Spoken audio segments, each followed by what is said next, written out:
Hey, how's it going? Well, I got some scraps left over from a few projects, and I just felt like making something this morning. It's a beautiful day here in the desert, so let's fire up the table saw and see what we can do with these scraps.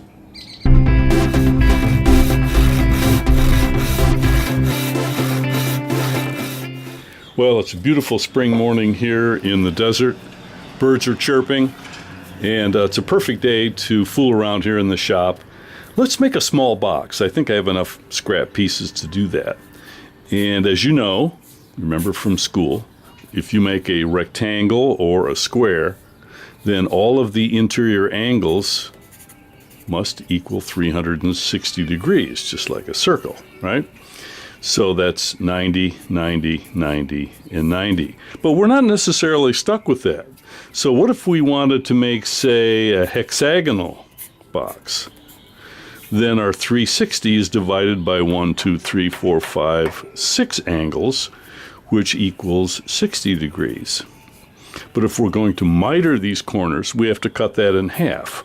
So that means that we're going to create 6 little pieces for the sides of our box, and we're going to miter them not at 60, but at 30 degrees. So let's start playing around with that. So the first step is I want to rip down this piece of plywood. It's Baltic birch, about a ½ inch. It's metric, so it's not exactly a ½ inch. And I'm going to just true up this edge, and then I'm going to rip it down into a couple of pieces of 2 1/4 inches wide.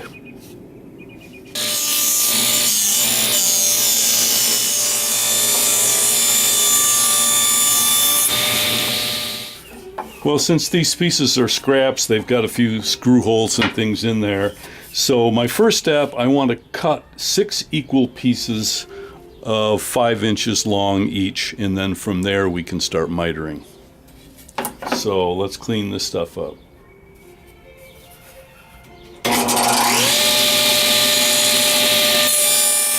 I have a true edge on one side. I'm going to set the stop block on this fence, and we'll cut our 5-inch slices.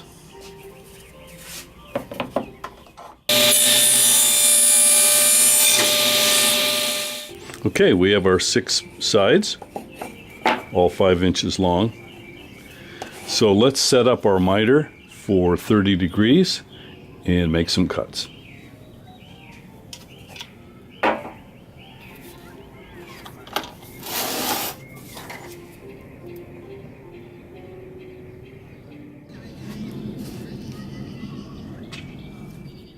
So I set our stop block up here, making sure that the edge of the piece goes past the cut.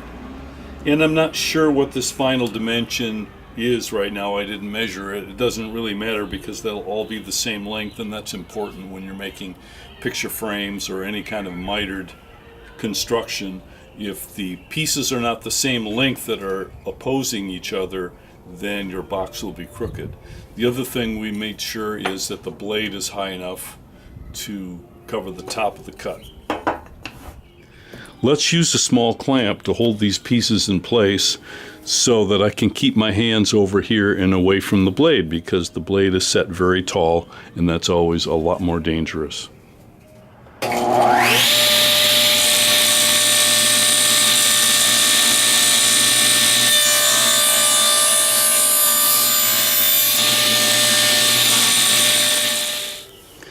Well, here are our 6 pieces, and I just sort of have them stacked up here, but since I'm kind of making this up as I go along, I realize now this is way too big. I really didn't intend it to be this large. I wanted something a little bit smaller. So I'm going to quickly run all these pieces through the saw again and shorten them down so that I don't have a gigantic box. I wanted just something for paper clips or little knickknacks. Well, that's better. More like what I had in mind. I'm going to take some blue tape and help tighten these joints up so that we can take a look before we put some glue on it.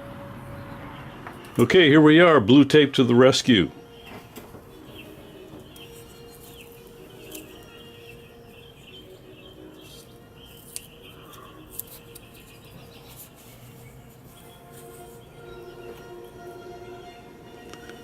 There we are. So let's open it back up again and put some glue on these joints, and then we'll take the next step.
Time for a coffee break. Okay, I have a couple of pieces of wood here, plywood and some hardboard. Let's use this for the bottom, and we'll trace the shape on both the bottom and the top, and if possible we will start by lining it up with an edge on each piece. So let's trace around the inside for the bottom.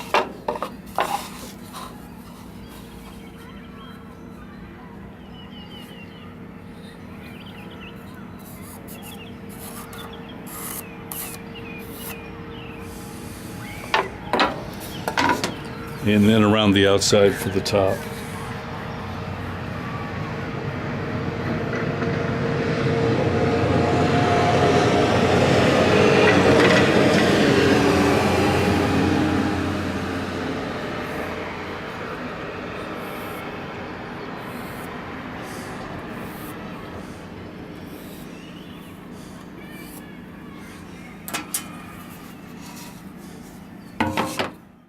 I haven't moved the fence on our sliding miter fence here, so I'm just going to line this panel up already at this 30-degree angle and make sure that our first cut aligns with our pencil mark.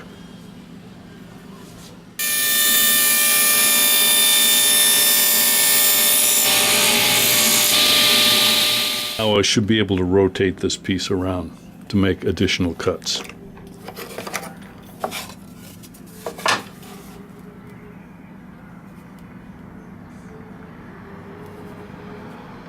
I'm going to cut it a little wide at first so I can slide it back to our mark.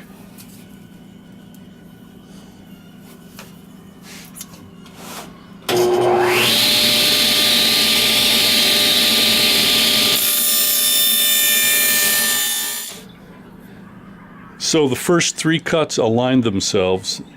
For the second 3, I have to start by just manually finding the line on this edge because they won't line up with the fence anymore. The 5th and 6th cut will, however, now that I've done this one manually.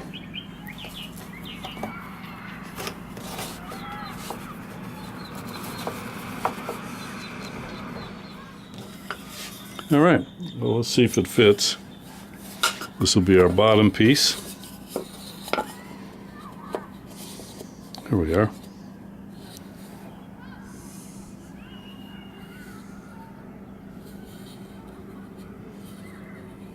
Okay, now for the top. So, because I started on the edge of this, we got our first angle for free, so to speak, and that meant that I marked one of these on the edge, so I got that one for free and that one for free just using the angle. But then for the 4th, 5th, and the 6th side, I had to line the next cut up by hand manually on the edge of our sliding miter sled. But then after that, the 5th and 6th cut we got for free by the angle on the sled. Hope that makes sense. To cut out our top, and so the angle of the fence will provide us our first cut as long as we line our mark up with the edge of the sled.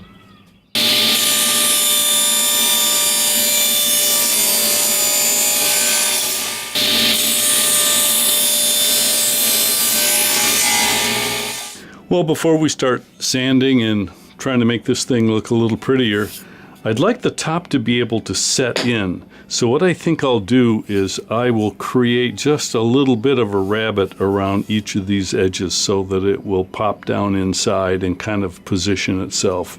And I'll do that by setting the blade on the table saw to the thickness of this material and just running the top through to create that little ledge.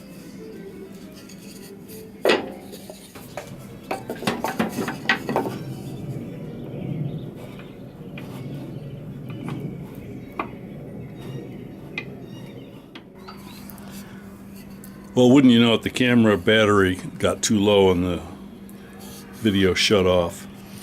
So basically, I ran this top through and created these little rabbet cuts so that this top would fit in and not slide around too much. And then I went ahead and glued the bottom in and let that bottom dry. So now let's do some sanding and just smooth everything up.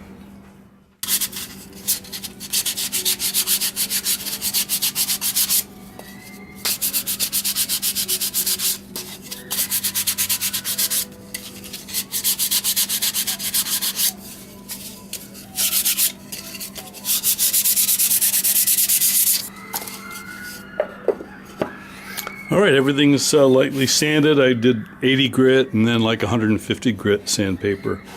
So all the sharp edges are gone and it feels good to the hand when you touch it. So let's put some finish on it. Well, my wife liked the stain that I used on my locomotive, so I'm gonna put this on this plywood as well and darken it up. It's important to, when you're done sanding, make sure you get everything vacuumed and then wipe down, because the vacuum alone doesn't seem to get all the dust.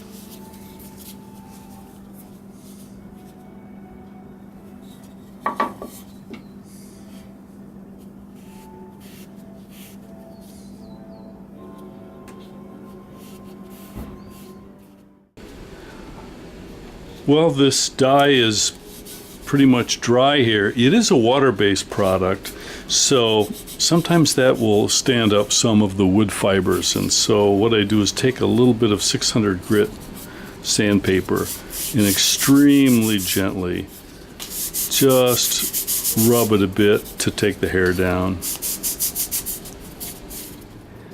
And to kind of protect things, I've got plenty of this Deft lacquer semi-gloss laying around, so we'll give it some shots of that.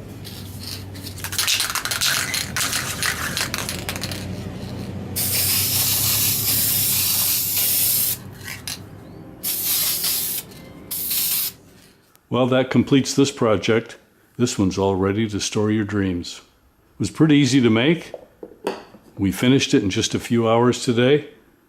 So I hope you enjoyed watching. I'll see you next time.